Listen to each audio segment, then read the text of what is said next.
On this episode of Survive and Thrive 8791, I welcome Veronica Castillo to the Buck and Honey's remote studios. Castillo was born in El Paso, Texas, raised in Iowa City, Iowa. She was immersed in a world where English was once unfamiliar. With grit and determination, she learned a new language, excelled in school, and built a life for herself. Now serving families through the Wanakee Neighborhood Connection, Veronica's story is one of courage, cultural pride, and resilience. This will be a good one. Here we go. Good morning, good afternoon, good evening. What is up wherever you are, whatever you are doing? I hope you're having a great day. Welcome to another episode of Survive and Thrive 8791. I'm your host, Coach Decora. We are in the Buck and Honey's remote studios on the east side of our great capital city of Madison, Wisconsin. You can listen to the podcast on Spotify, Apple Music, iHeartRadio, and YouTube at Survive and Thrive 8791. You can follow the podcast and get access to previous episodes on Facebook at Survive and Thrive 8791. The podcast. Don't forget to hit that subscribe or follow button wherever you listen to the show. Leave me a comment if you liked what you heard. If there's a topic or you know a guest who would love to tell their story, email me at tdecora@gmail.com. Glad you could join us. Our mission is to share stories and conversations that make you cry, laugh, and think, stimulating emotions, creating laughter, and inspiring the mind. A new episode will air on Monday and Thursday morning featuring a wide range of guests. The podcast will touch on many subjects such as, but not limited to, grief, loss of a loved one, recovery, professional setback, mental illness, success despite challenges, etc. Our guests will share how they learn to survive and thrive. This is where we get into our episode and guest intro, and I got a good friend of mine sitting next to me in the studios today. According to the internet, and the internet is always right, correct, Veronica? Always correct. She says always correct. In my house, we don't need the internet. We don't need Alexa. Mm-mm. I don't need any of that. I got my wife, and she's always right. Yes. So, yes, your wife is always right. Yes. According to an AI, artificial intelligence overview, it's difficult to pinpoint the exact number of people who have to learn English as a second language each year in the United States, but the number of English language learners, ELLs, in public schools is near 5 million. Many more adults are interested in learning English but face barriers to that enrollment. Mm-hmm. Today, I welcome Veronica Castillo to the Buck and Honey's remote studios. Born in El Paso, Texas, and raised in Iowa City, Iowa, Veronica attended Iowa City High School and is a proud Little Hawk. After graduating from high school, Veronica would take her talents to the University of Iowa, where she would earn a degree in art history and nonprofit administration. After wearing many hats in her professional life, Veronica has found a home with the Wanakee Neighborhood Connection, the WNC. Today, I'm so glad you could join us, Veronica Castillo. What is up? What is up? What is up? How's the summer been going so far? It's going well. It's going well. Last summer, I started at WNC, so I'm officially there for a full year. So this summer, I'm just... basking in the glow of your first year? Yes, basking in the glow of my first year and really enjoying the summer instead of like last year hitting the ground running and working. This year, I'm kind of like slowing down and enjoying the weather. Yeah, you and I don't exactly remember when we met for the first time or crossed paths, but when we did, we found out that, hey, I just started in June too, and you started in June, and so yeah, I'm coming off of that first year on June 17th, where I was trying to catch up to the bus the whole time during the summer, and then now this summer, I plan to kind of do the same thing I did last year, is reach out to all the members, and now that I know what we do a little bit better, I can sell what we're doing, kind of like you. Exactly. Now that I know what we're doing. Yeah, so congratulations on your first year. Yeah, you too. High five. Yay. You did it. We did it. Any big plans or travel this summer? No, not really. I traveled most of the beginning of the summer because both of my nieces, one graduated from the university somewhere in Nebraska, Wesley somewhere. And then my last one my niece graduated from high school in Novato, California, and she has a full ride to UW. So part of my, so part of my plans is just getting her settled in this summer. So I'm excited about that. Yeah. So when she's having a little homesick, you can maybe hop down there and grab some coffee or Yeah. She already has lots of plans for us. Yeah. So we're excited. Before we get to your story, I need to talk about our sponsor. Our sponsor, Buck and Honey's Restaurants, are a place that people can escape to. For me, it's a great escape from cooking dinner. Do you cook? It's very rarely, but yes, sometimes. Very rarely. I think that's a common theme with the guests on here. I want to say it's probably 60-40. People say very rarely, or you wouldn't want to eat what I cook. I make some good stuff, but my menu isn't very deep. Your menu's not very deep. No. Okay. With their great food and drink menu, 5-star customer service, and a welcoming and vibrant atmosphere, people keep coming back with locations in Sun Prairie, Monona, Waunakee, and Mount Horeb, most communities in Dane County, which encompasses Madison, Wisconsin, and the surrounding area, can get to a Buck and Honey's within 10 to 15 minutes. And this is where I do a little drum roll.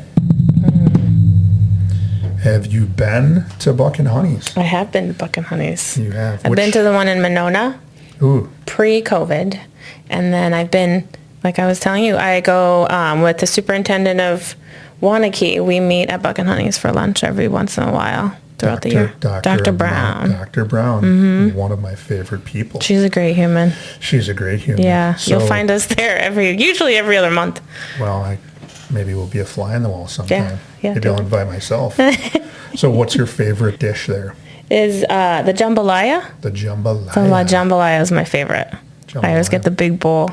Yes, if you're into pizza, I've been having their pizza since 1985, and that was before the owner is from my hometown, Wisconsin Dells, and his dad had a place there and made pizza and lasagna and Italian food, and so try their pizza. Yeah, the pizza is very good. On the podcast, our guests will follow the format for sharing their story like this. In segment 1, we talk about what was it like, Veronica's history, what happened to get Veronica on the podcast, and in segment 2, we continue to talk about what happened and get into what it's like now. And we discussed Veronica's 5 suggestions for thriving.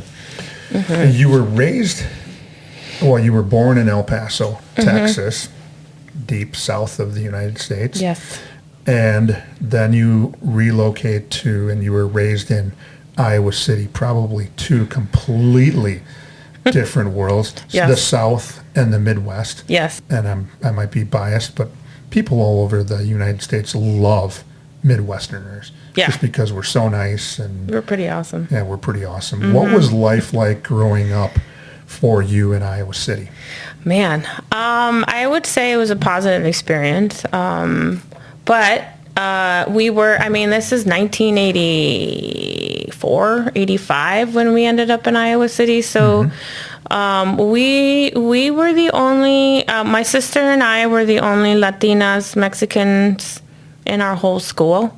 Growing up, so we were immersed in a very, very white community.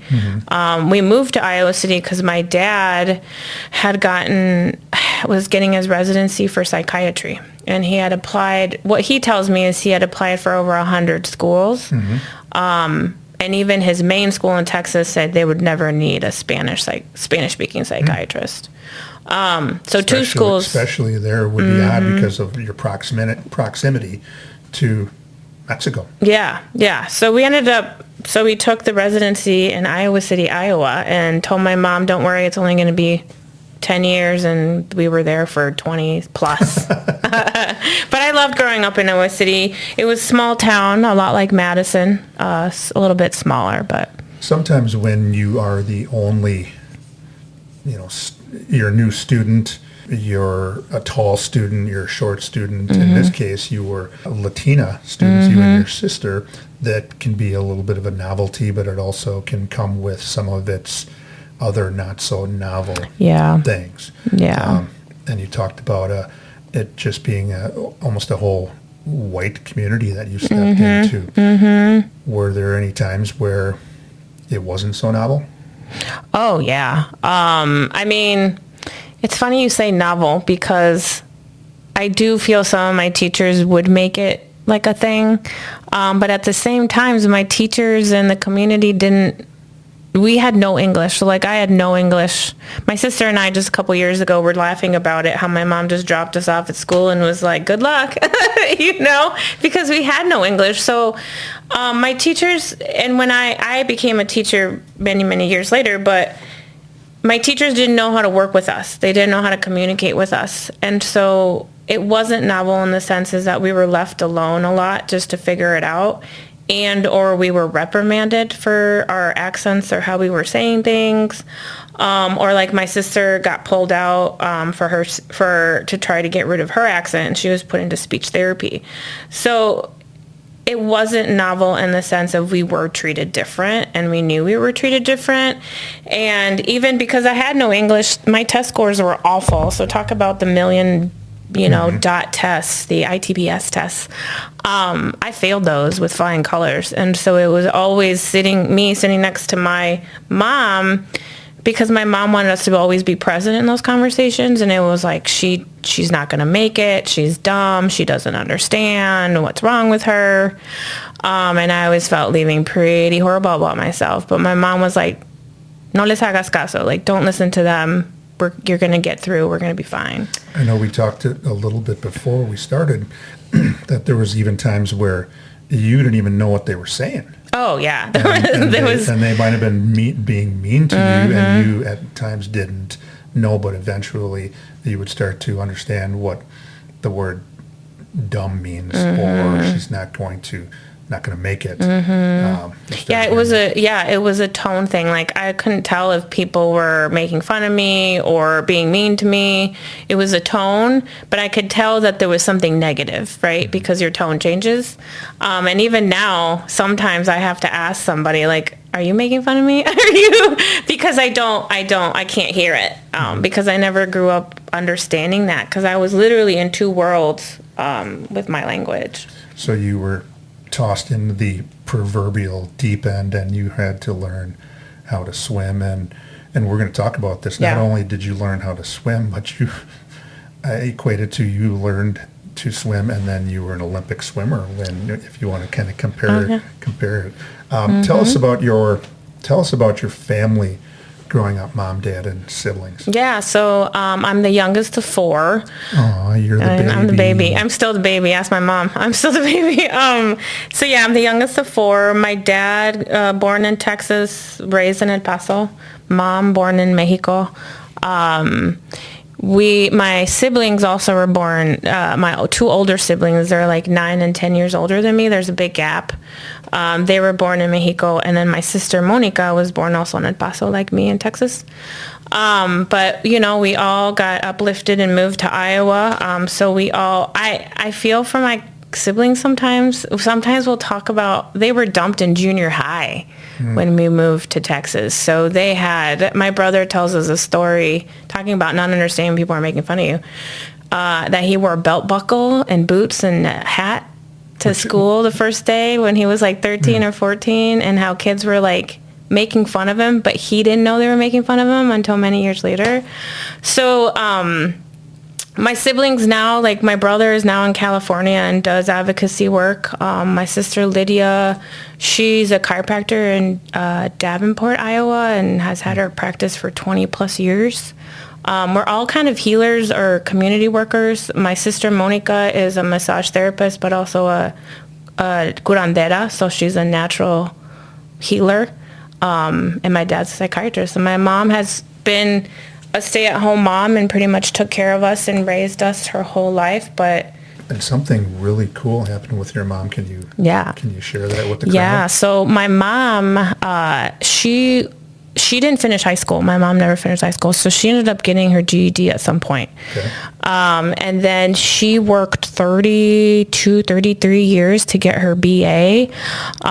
So the same weekend I got my master's degree in bilingual education from Edgewood College, she got her BA in Spanish from the University of Green Bay.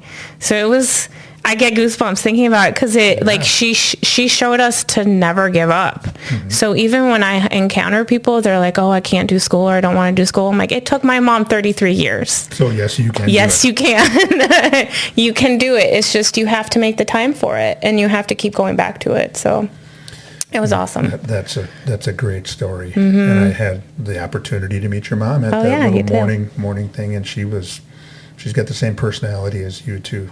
Very just engaging and willing to talk, and super nice. You have a partner of 3 years and some cats. I have a partner of 3 years and some cats. Yes. Spin some yarns about them. Yeah. So my partner's from Milwaukee, played basketball, very active basketball player.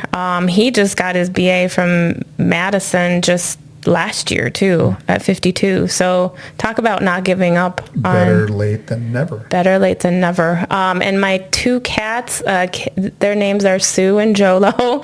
I got them during COVID. But I had 2 cats prior to that. Yeah, so COVID was a year of loss for me. That's what I call it. I lost my job. I went through a tough breakup at that point, and also lost my 2 cats literally back to back. And so these 2 cats, they say people and animals come into your life for reasons unknown, and man, they've been all over. So Sue and Jolo are my little shadows. They've moved to Austin with me, back to Verona, now live with me in Wanakee. So Sue and Jolo. You attend Iowa City High School class of 2001. Yes. And you already mentioned that you're a proud little hawk. I am a proud little hawk. What were you involved in high school? Because of my schooling and not having much English, I was really social, but just stayed out of academics as much as I could. You two people can't see me raise my hand. Same here. I wasn't a strong academic guy. No, so I joined the dance team, so I was a dancer. Dancing's always, my mom used to be a dancer, so it's just in my body. So I joined the dance team. I was a manager for the boys basketball team, which was really fun. I was also very heavily involved in the art program. That was kind of my getaway space. I would be the one in the art room having lunch. I would be the one after school in the art room. And we had a curating club there. And that was really putting shows together. It taught us how to pick art, frame the art, hang the art. Taught us an amazing skill, and I hooked onto that, and that's what drove me to go into art history. And it really taught a lot of leadership skills in me. So that curating club was huge for me as a young adult in high school. After high school, you would take your talents to the University of Iowa, probably 2-3 blocks down the road, or yeah, it was probably a couple miles down the road. Yeah. Mm-hmm. What was the lure to the University of Iowa? To be honest, I didn't even want to go to the University of Iowa because I wanted to get out of Iowa. But see the world. I wanted to see the world. But I did my first year at Edgewood College. I didn't have the grades to even get into Iowa. So once I could get my grades up, I went to Iowa. Part of it was home. It was cheap. I didn't have to take out a lot of student loans to go to school. And it had a great art history program at the time. And so I decided just to pop on there. And it took me, and one thing, I don't know who told me this when I was going to college, but they told me it's a marathon, not a sprint. Yes. And that stuck with me, and understanding, hey, my fellow counterparts may be rushing to the end and getting done in 3-4 years. It took me about 5.5, and that's okay. But, I loved Iowa. There was a tortoise friend of mine that said, slow and steady wins the race. Yep. So, same idea. Same idea. You would leave Iowa with a art history and nonprofit administration degree and wear many hats in the professional world. You kind of stayed in the Midwest, I think, but it sounds like you went to Austin. Yeah. Back to the South. What were some of your professional highlights? Man. Well, not having the English and then having to, at college, I spent a lot of time at the writing center. My English isn't strong. So my hand is up. Yeah. So I spent a lot of time at the writing center. I probably should have spent a lot of time in the math center too, but I didn't. Professionally, I struggled going into some jobs because my writing wasn't strong. I felt like I wasn't a strong speaker. Or reading, I didn't feel like I was a strong reader until in my late 30s. So professionally, when I got my first teaching job, I was ecstatic. I felt I had finally fit into the norm of graduating college and getting a job. But even though I didn't get that job, my professional job, until I was almost 30. So I took a lot. I mean, I worked at antique malls. I worked at cookies places. I worked at a toy shop until I could get that professional job. So I graduated, I think, when I was 25, but didn't get my professional job until I was almost 30. So that was a huge highlight, was getting my first teaching job. And then flash forward, when I left the school district, I entered as a secretary for Madison Ballet. And I wanted to get my foot into the arts, into the nonprofit world. So when I got upgraded to director of outreach, that was a huge thing for me, because it made me I made it from out of a teaching career into a nonprofit career, and I'm doing what I love. Kind of change careers, so to speak. I did. Teaching is its own separate thing, and then trying to get your foot in the door with the arts is something completely different. Being in the classroom, or, for example, working at the Overture Center downtown Madison, two completely different things. Oh, yeah. Yeah, I was completely switching my career. And the director of outreach at Madison Ballet has been, by far, it was amazing. I got to work with teachers, dancers, kids who were out in the community.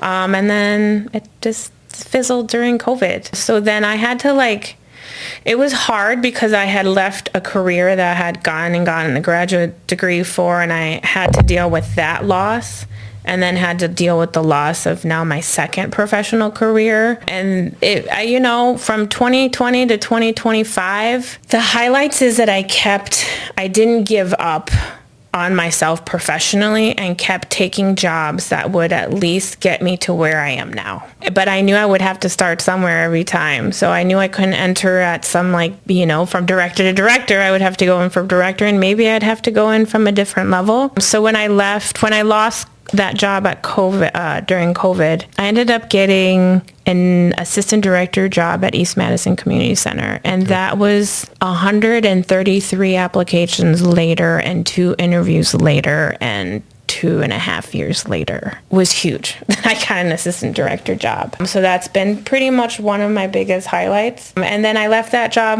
and this is talking about resilience of things just didn't work out there, but I know what path I wanted to go to. So probably the next highlight is I did art fair on the square. Which is huge in Madison. Massive. My background is in art history, and I've always wanted to be in a museum. So I was yes, I finally got a museum job. And it took me 20 years to get here, but I finally did it. And yes, I put together art fair on the square 2023 in about 3.5 months. And it was a crazy feat, but I learned I never want to do that again in my life. It was, I'm not meant for, I can do a great job putting things together, but I'm meant to be teaching and being with the people and advocating. Man, so that's herding cats. Yeah. That whole art fair in the square, because it's a massive amount of people, and then you have all of those vendors and trying to coordinate it where they're supposed to be and what else do they need. 441 vendors. And then once it kind of runs itself little bit, but you still got to do the work, and you got to still make sure things go well. Yeah. What has happened that allowed you to survive and thrive? I think from outside looking in is that you had some difficulties early on in your academic career, and I'm going all the way back to 5, 6, and 7 years old, that you've been able to survive and thrive because of the difficulty that you had to go through. And you talked about being resilient. So put you in a new job, you're going to thrive eventually because of the difficulties that you learned from way back when. So we're going to go backwards a little bit. How difficult was it to start school for you in Iowa City as other than your sister, the only Latina student, when the only language you knew up to that point was what was spoken probably in the home, Spanish? You already touched on some of the difficulties, the obstacles that were just presented by your teachers. How difficult was that in the very, very beginning? Oh man, it was hard. As kids are resilient, and we say this all the time as teachers too. We're resilient humans, and especially when we're little. I didn't know any different. All I knew is I was going to school, and that's where mom was dropping me off. That's you where know, the deep end of the pool. Yeah, and it's funny, as I'm hearing you speak, there was a friend of mine, she was the director of Madison Valley when I was there, and we talk about taking very traumatic jobs and that we have to throw ourselves into it. And part of it is because that's how I was raised. I mean, I was thrown into a kindergarten classroom. Literally, there's kids talking to me. I don't know what they're saying. If you know me, I'm a watcher. So I watch a lot to see what others are doing because that's how I didn't get in trouble. That's how I could complete my tasks, was watching my counterparts do what they're doing. And then I figure out which kids to watch, because... Watch the smart ones. Exactly. But then you don't know which ones those are. But then I knew, okay, if I watch them, I know what they're doing. But because I thought that way I could be a little bit hidden. But really, you can't hide when you can't even speak the language. And you can't hide when you're the only brown Latina kid in the room. Yeah. So I give it to I felt different. I can remember feeling different, and I remember really struggling academically and just wanting to just be like, I just never wanted to go to school. That leads me to the next question then, was there ever a point when you just wanted to I don't want to do this anymore. I want to quit school. I want to stay home. I talk about when you wanted to be done and I don't want to do this anymore. As a matter of fact, I want to move back to El Paso. But what made you change your mind? Yeah. I wanted to quit all the time. But to be real, I'm glad you didn't. Yeah, thanks. A lot of people aren't. I wanted to quit all the time. Part of it was because it was so hard. It was so hard for me. I just didn't understand what was going on. And when I went back to get my master's in teaching, it taught me to have grace with myself because I was like, that little kid, you didn't know any better, Nena. Like, you didn't know any better.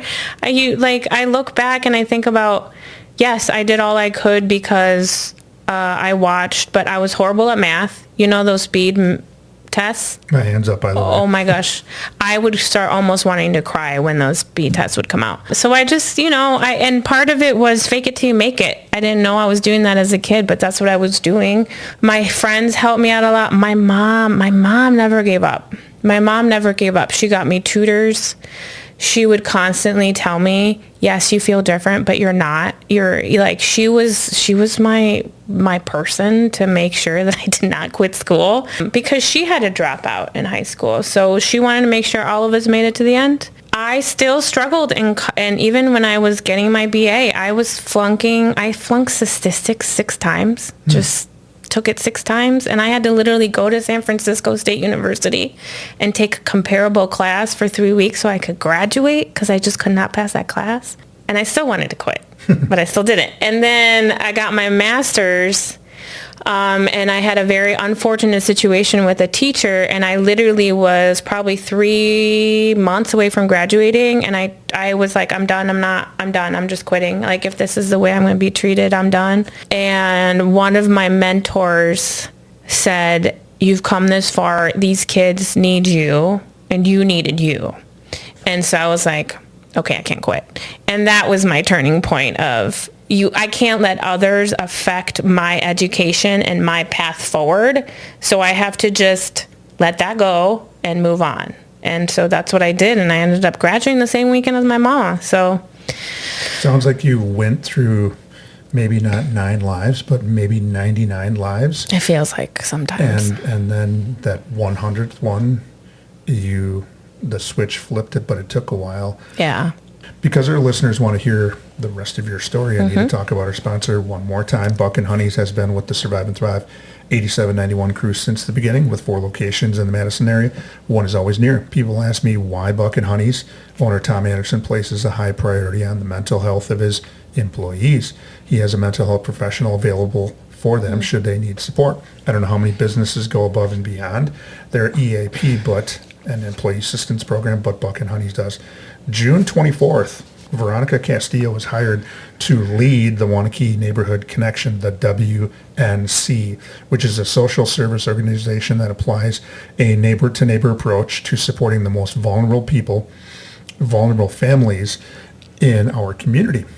it was no easy road to get there, but because of the obstacles you've had to overcome, you're trying to help others through their obstacles now. Just makes some sense.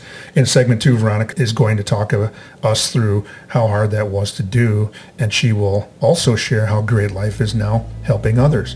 Please stay tuned. Don't change that channel. You're not going to want to miss segment 2 of Survive and Thrive 8791. We will be back. If you, a loved one, or someone you know is experiencing a physical, mental, or emotional crisis, there is help and resources out there. Contact NAMI, the National Alliance on Mental Illness Helpline, at 1-800-950-6264. This is a free service providing information, resource referrals, and support to people living with a mental illness, their family, providers, and the public. United Way 211 is available 24/7, 365 and offers free confidential assistance. They connect people with the local programs and services that can help. Dial 211. Emergency Crisis Services, dial 911. The Suicide Prevention Lifeline, dial 988. To connect via web, chat, visit suicidepreventionlifeline.org. Along with those numbers, there is help. You just need to say 3 words. I need help. Now, back to the show. We are back. Welcome back to segment 2 of Survive and Thrive 8791. I'm your host, Coach Tim Decora. We are in the Buck and Honey's remote studios on the east side of our great capital city of Madison, Wisconsin. The podcast is where we feature guests who share their stories in hopes of helping others who may be struggling with what life throws at them. Veronica Castillo is here today to share her story. With little to no support early in her academic life, she had to learn English as a second language, very similar to a lot of immigrants that come to this country looking for opportunities. She will share how she has survived and thrived since her younger years. Veronica's story is full of obstacles, which we've already heard, and inspiration. Since the show has a mental health component to it, you said you were feeling some anxiety and depression when you started school. You had to survive in order to do that. And in order to do that, you had to learn English. Let's talk about that anxiety. What were some of the root causes of your anxiety, of feeling some fear, worry? Go ahead and talk about that. Man, anxiety is not who I am, it's part of who I am. Part of it is always feeling different.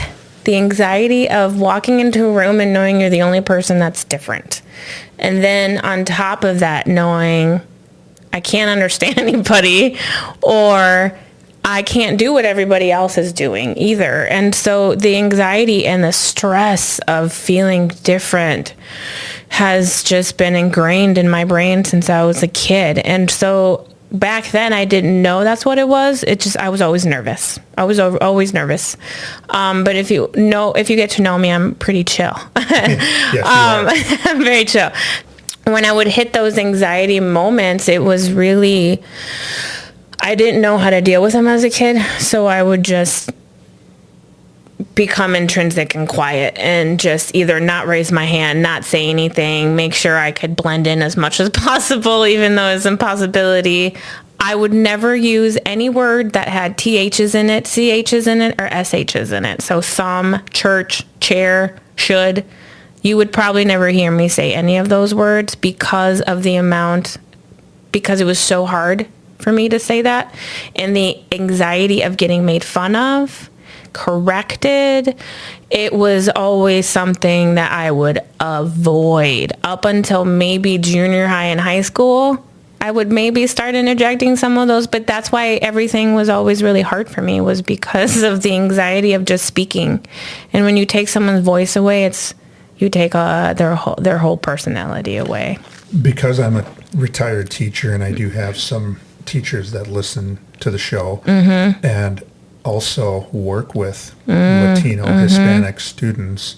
Tell them right now what you think would have been better for your teachers to do versus call you out and correct you in front of the whole class. God, what do you think would have been better? Yeah. Because, like I said, somebody is going to learn something today about how to work with Yeah, thank you for that opportunity. Yeah, I mean, that's why I became an ESL teacher, because I didn't want those kiddos. And so one skill that they taught me in school, and Pam Dorham, she's phenomenal, is leading by example and showing by example. So when I would say thumb or some 3 wrong, they would be like, no, don't say it that way. It's like this. You don't need to do that. You can model it and go, oh, okay, yeah, that is the number 3. So then if you repeat it, we hear you. We're knowing you're saying it probably right, and we're probably saying it wrong. So it's just that constant modeling. And even when I was teaching ESL kids, my ESL kids, they would say that stuff wrong all the time. And I'd be like, oh, okay, let's try that again. This is the number 3. And even they would still try it, but also being cognizant that little kid's accent is also a beautiful part of that child.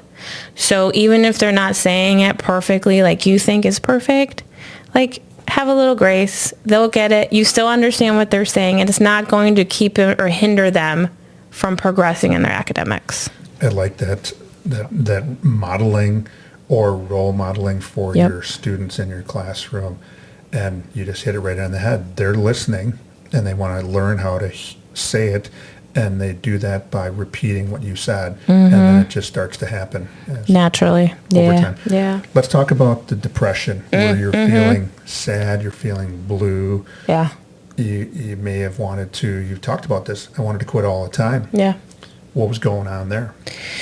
Man, well, depression is a real thing, right? A lot of it was, and it still is, feeling different. I still battle with anxiety, and I still battle with depression. I mean, I go to my therapy.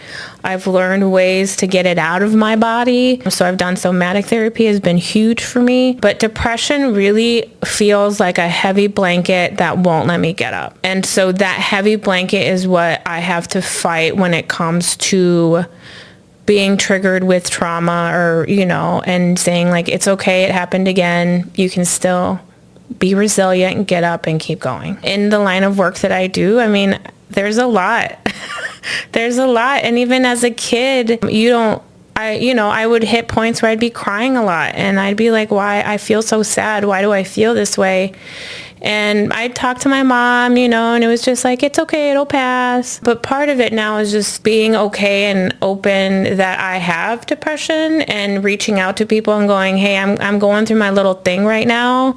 I'm sorry I haven't reached out, but just be patient with me. But letting other people know that I'm feeling the heavy blanket helps me know that other people know that I'm not alone. And then I just have to keep going. I mean, resilience is something that has been drained and like just ingrained in me. So I know I have to overcome. It's hard. That's crazy that on yesterday's episode, I had a woman in here who lost her child when her child was 4 years old, and she suppressed a lot of feelings and emotions, and she talked about it was like carrying around a weighted blanket, like you said, and slowly she started to talk about it and get rid of some of that. And as simple as you made it, I personally didn't have my mom saying to me when I was sad, it's going to pass. And it is, right? But if you don't have somebody tell you that your anxiety or your depression is not going to last all the time, it'll go away or subside, it just sticks with you. And you don't even realize when it went away. But I'm glad your mom ingrained that into you amongst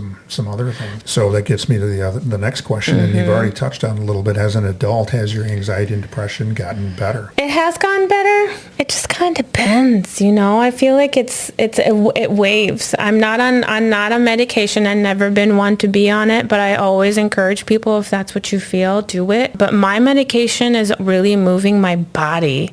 But as an adult, I had to learn that as I want to say a serious adult, but like past my 30s. Talk therapy helped, but it's in my body. So I dance. I started taking up, after I lost a job, I started taking flamenco classes.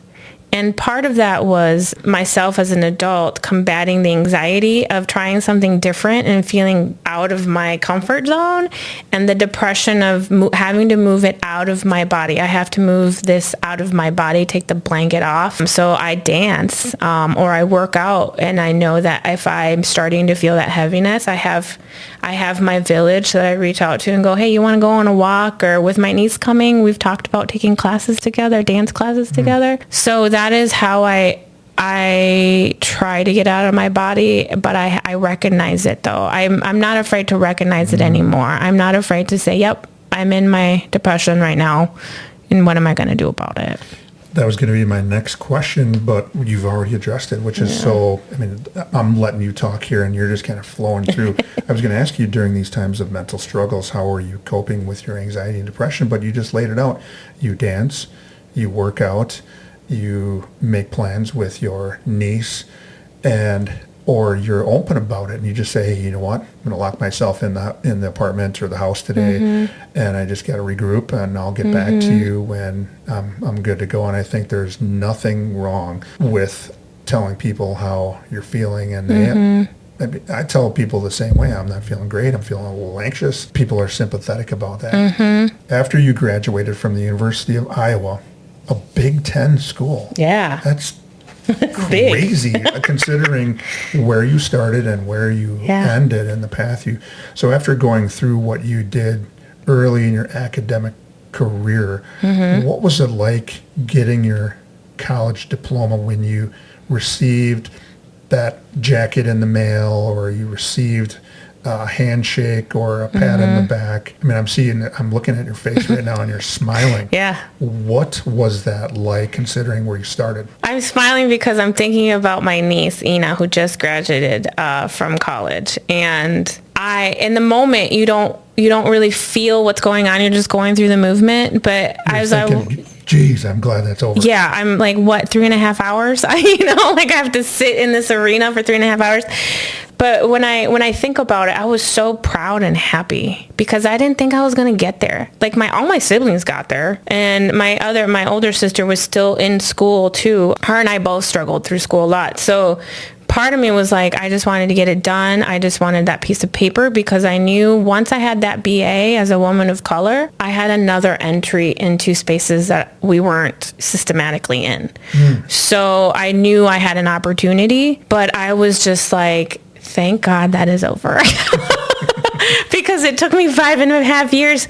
But when I look back because I keep some of my art history papers, and when you go through art history, you have to be a strong writer. You have to be. And I was never considered a strong writer ever through any of my academics, nothing. And so the fact that I graduated with an art history degree from the University of Iowa was phenomenal to me. And I was very, very proud at the moment, because it did take me many, many hours of the writing. It took me no English, and to graduate, with a GPA of 3.8 was phenomenal to me, because I couldn't even get into Iowa when I graduated high school. I didn't have the grades.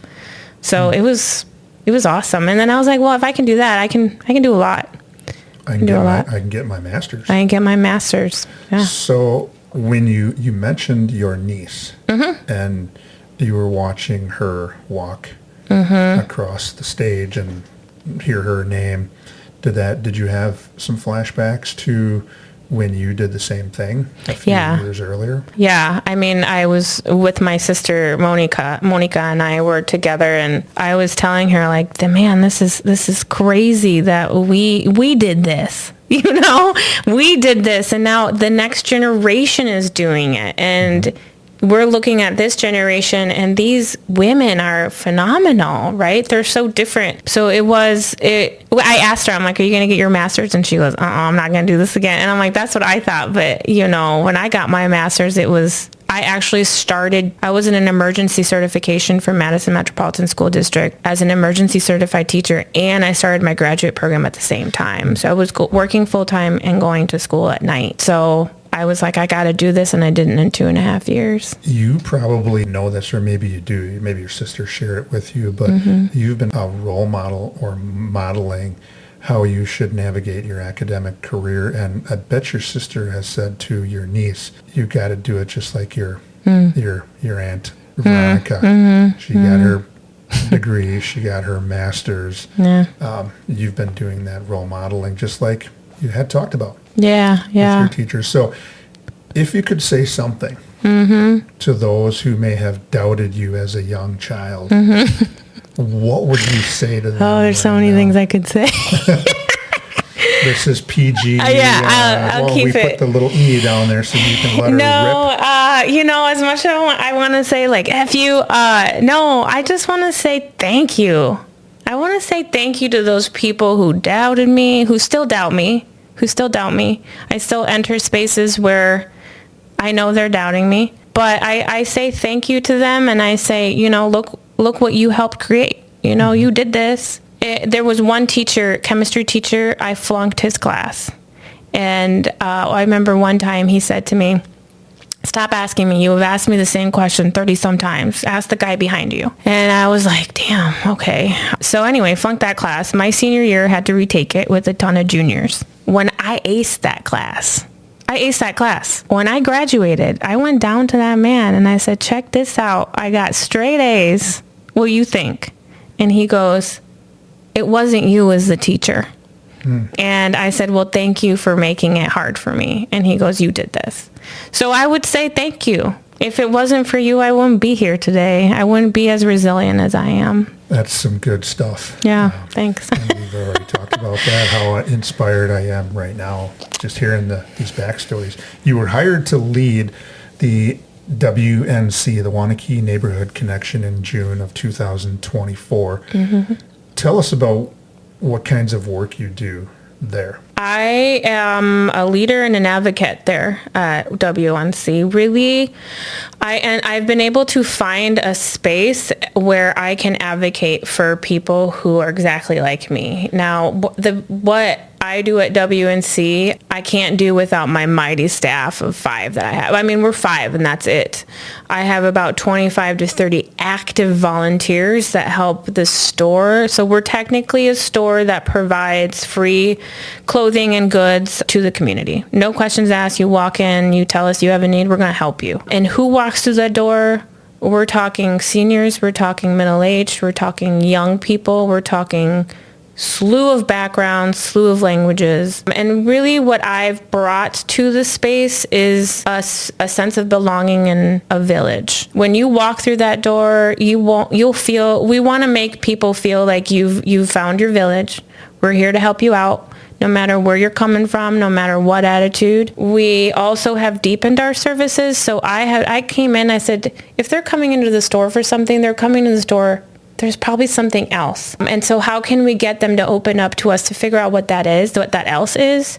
And part of it is just listening. And so I've brought some listening to the table, and we've deepened our services. Now we help with workforce and development. So now we help people apply for jobs, and we've successfully placed 4 to 6 people already. We help connect you with pretty much anything that you can think of. We helped one woman start her business. So she's like, I want to start doing cakes. So we do classes, and what I call empowerment classes, in the sense of knowledge is power.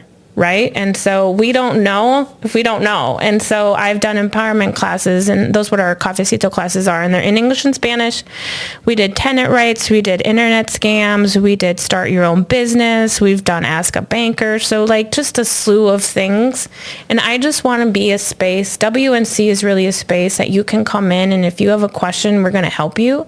And if we can't help you, when you walk away, you're going to walk away feeling like someone listened, someone cared, and you have something to walk away with. So there's always a connection. So we serve Wanakee community members, and if you have a kiddo in the Wanakee School District, you can access our services. If you're outside of the services, we're not going to turn you away. We're going to find a way to help you and where you can go. So because of my long career in nonprofits, I have a lot of colleagues and people I know, so we're able to connect them as much as we can. So I'm thinking, one thing I heard you say is, if we don't have the answer for you, we will get it. We'll get it. And come back, and we're going to help you. And yep. And that hospitality and those smiling faces, people are going to get help, but they're going to take that back to their neighborhoods, yep, where they're coming from, and you got to go and get it's a welcoming environment, Yep. kind of like Buck and Honey's. Yep. And Yep. they're going to keep coming back, and they're also going to let other people know that there are these services at the Wanakee Neighborhood Connection that can help you. Yeah. And because of where you began, maybe you did get some of that help, and maybe you didn't. Yep. So the struggles you had, you don't want to have anybody else go through No. that as well. No, I mean, a lot of what we do, I've accessed in my adulthood, or even my parents have. So that's the thing. Like, I want to create a space where the stigma is not a thing. You're just coming in to check in with your village to see how we can help you. After your first year, Yeah. what are some of your favorite moments at the WNC? Man, it's been a year.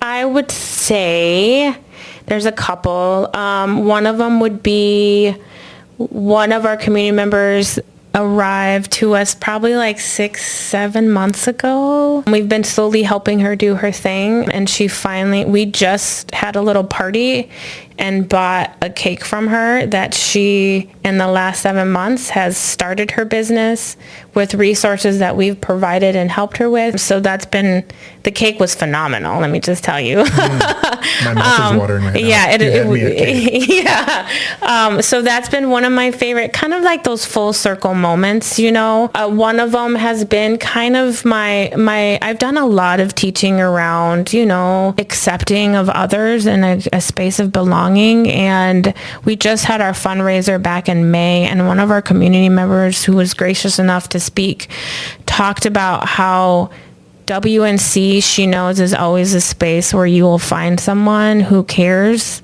and you will always feel like you're loved. So really my highlights have been really meeting the community members, just growing my team. I don't know. Every day is totally different. So I probably have, one of my last highlights though, because I also have a highlight. Oh, too. you do? We opened thanks to your suggestion, we opened up for finals week. And I'm from Iowa, so if you build it, they will come, right? And I opened the door, we put up signs, and I don't know how many people were like, Veronica, no one's going to come. No one's going to come. And I said, okay, just trust me. Sure enough, we got about 75 students come through in 4 days. It was phenomenal. Thank you for the suggestion. But to me, that's been a highlight, because that means that we're creating a space of belonging, a space of community, and even kids who don't really come into our space feel safe and comfortable enough to come into our space to just chill. Well, the one favorite thing I have from my standpoint is that you had Bella came in and did some work for you, and she sat in at one of the meetings that we held at the WNC, and she was there, and I had her as a student. I don't know where she started at when she came with you, but when she was getting ready to graduate this year, she was asking me to promote it and then recommendations for students, because I think of the work she did and the pride she took. She wanted to make sure that whoever was going to take over was going to be a person that was going to get the job done because of where she started and then where she ended. She had some pride. I could see it. Oh yeah, I get goosebumps thinking about Bella. She was phenomenal. I remember and we told her this when she came in that first day. We could tell she had serious senioritis, but by the end of the year, man, she matured, and next thing you know, we have a high school cares food closet for our community. And part of it was opening the space for finals week was kind of our pilot to see if kids will feel comfortable, but they do. But yeah, Bella is a phenomenal highlight for WNC for sure. Great work with her. Yeah, she's awesome. This is where the subscribers, followers, and listeners take out the notebooks, pens, and pencils and jot some things down. Here are Veronica Castillo's 5 suggestions that have allowed her to survive and thrive. And here's what you shared with me. And I also asked, can you hit a softball? And you said, no. No, I cannot. So normally I say, I'm going to toss it down in underhand style and go ahead and hit that.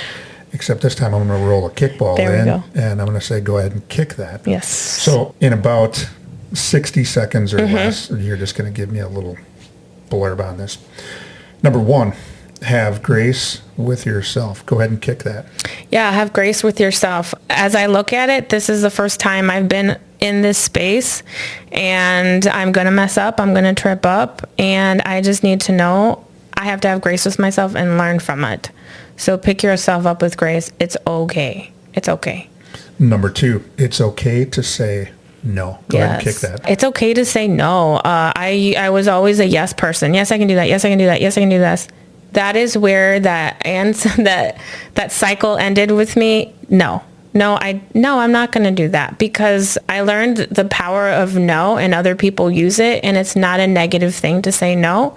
It's really taking care of yourself and your space and your time.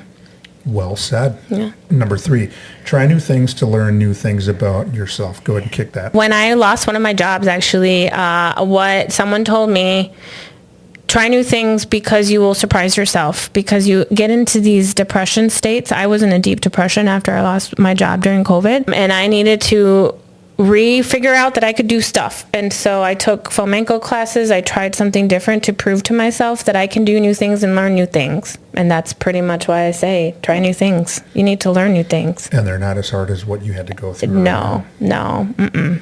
Number 4, always ask for help, because no one can do it alone. Go ahead and kick that. Yes. So we can become isolated creatures, and I am one stubborn person, and I don't like asking for help.